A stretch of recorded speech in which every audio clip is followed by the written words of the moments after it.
Good afternoon, everybody. It's midday on Friday, the 5th of June, and it's time for another episode of Tea with Richard.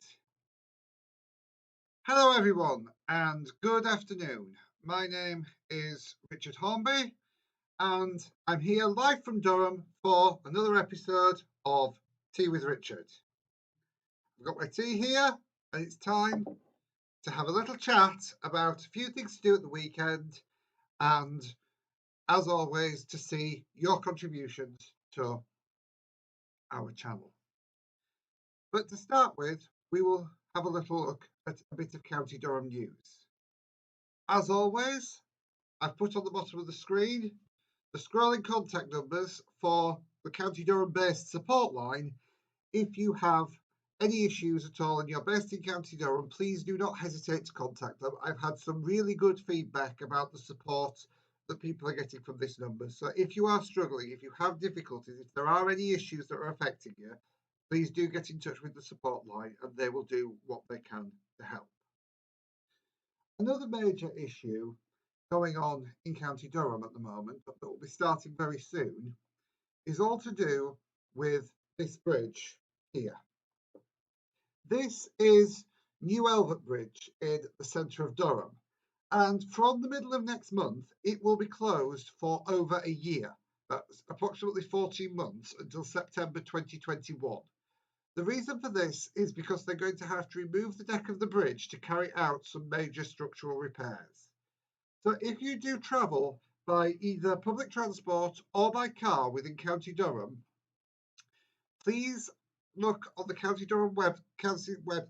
the Durham County Council website, where you'll find details of which roads are closed, when they're closed, and more importantly, the diversion routes available, because some of the diversions are quite long.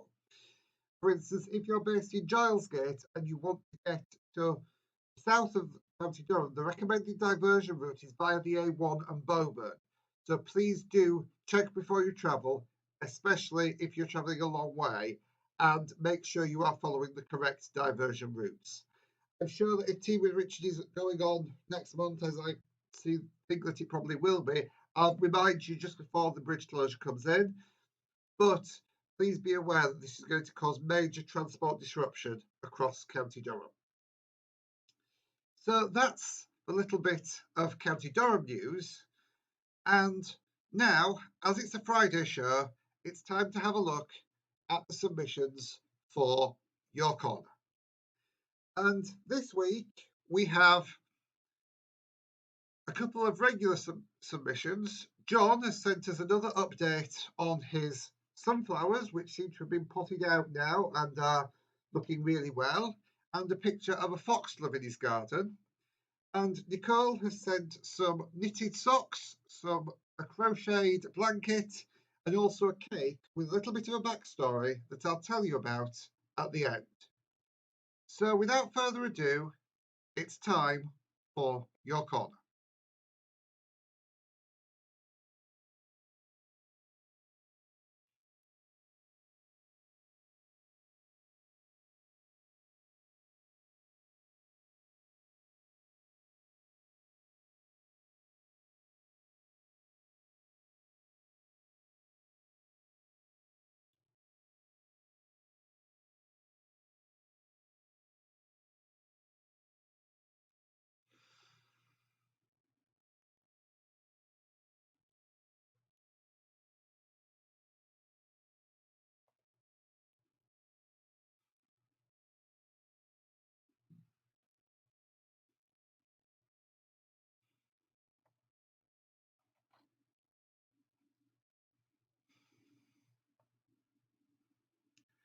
So this is the cake that Nikki sent, and this is themed around her research.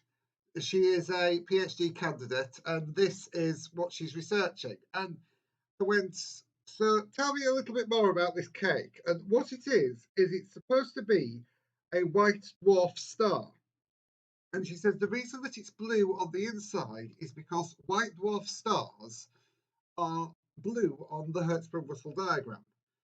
And I'm sure that some of you will be wondering, well, what's the Hertzsprung-Russell diagram? So I thought a little bit of a science corner might be of use here. So here is a version of the Hertzsprung-Russell diagram. This is just the image that has been taken from Wikipedia with the Creative Commons license on it.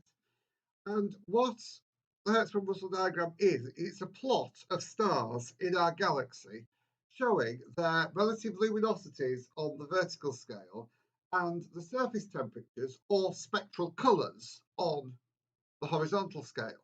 And once all the stars are plotted on there, you'll see that they appear in distinct groups. Now, Nikki researches white dwarf stars, which, as you can see, are sort of at this far left-hand side of the diagram. And they are mainly in the blue spectral groups, hence the inside of the cake being that blue colour. So that's a little story about why the cake has a blue filling. So those were our contributions for today's episode. If you obviously have any contributions that you'd like to submit for future episodes, you'll be able to contact us via the email address on the bottom of the screen and submit them to us as we go on. So now we're going to move on to another regular feature called Things to See and Do. And I have quite a few things to see and do to talk about today. But first, I'm going to remind you all of one thing to see that I spoke about in a previous episode, which is Chester Zoo. And you may have seen in the media that Chester Zoo are currently struggling because they are running out of funding, and they have a campaign at the moment to try and raise enough money for them to carry on. They were expecting the government to let them open the zoo because it is essentially a park area. They can control how many people are in it. They can control how spaced out they are by restricting admission. But unfortunately, they are still not allowed to open for some reason. And they are setting up a campaign to try and raise enough money to look after their animals for the duration of this closure, which apparently at the moment is being described as indefinite. So if you do have a chance to go and look at the videos on the Chester Zoo page that we've shared in previous episodes, please do, because it will mean a lot to them, and I'm sure that they will be thankful for whatever you can do. Now, moving on somewhat more, I have the actual list of activities and shows that are going on internet this weekend that you can partake in. So to start with, on Sunday at 7 o'clock, the London Symphony Orchestra are doing an online concert using their BMW Classics concerts from Trafalgar Square. This was recorded in 2019, last year, and is being replayed on YouTube on Sunday at 7 p.m. The National Theatre Live are presenting Shakespeare's Coriolanus, starring Tom Hiddleston, and Shakespeare's Globe Theatre are presenting The Merry Wives of Windsor.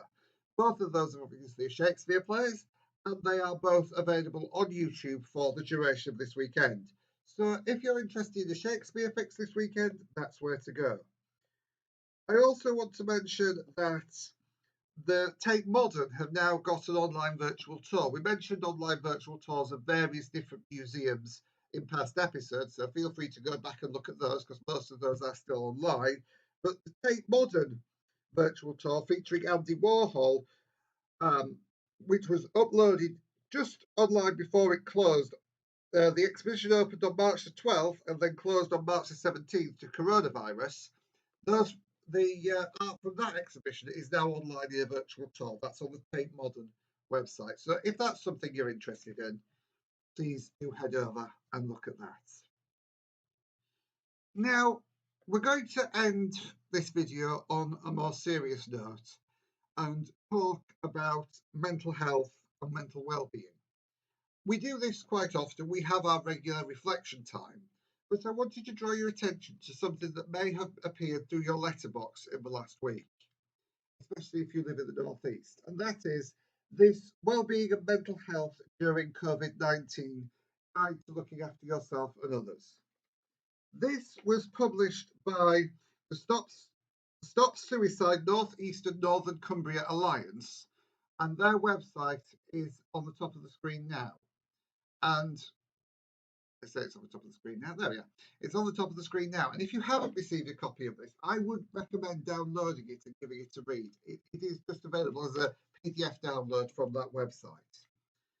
And it contains a lot of tips and advice on how to look after yourself and manage stress during the COVID-19 pandemic.